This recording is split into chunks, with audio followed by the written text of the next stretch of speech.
NY team, DIY, at saka back office.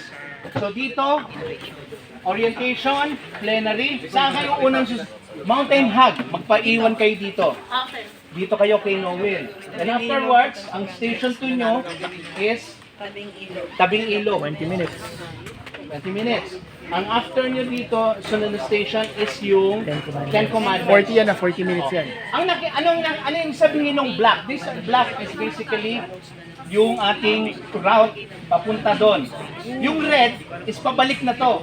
So after natin sa pinakahuling station, lahat yan dadalhin nyo dito sa ATV orientation kung saan natin kinuha. Kasi alangan namang iiwan natin sa iba yan. After natin makonquer yung tatlong station na yon, ang sunod na ano natin is going back to the yard. Doon sa pinagkunan natin. Dadalhin natin lahat yun doon. And then, andun yung mga kotse natin, kunin na natin yon, dito na tayo tutuloy at magla-lodge. So, is it understood? Yes, sir. After ng third station, the rest of you will be guided and proceed dun sa ATV orientation sa yard. Doon sa pinuntahan natin. Kasi isusoli natin lahat yan doon.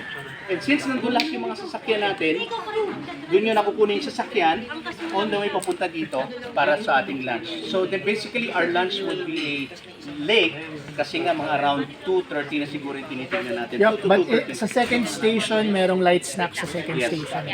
So lahat ng second station nyo, merong light snack. Okay, may questions ba? Kasi if there's no questions, mag-regroup na muna kayo for 5 minutes, strategize kung anong gagawin.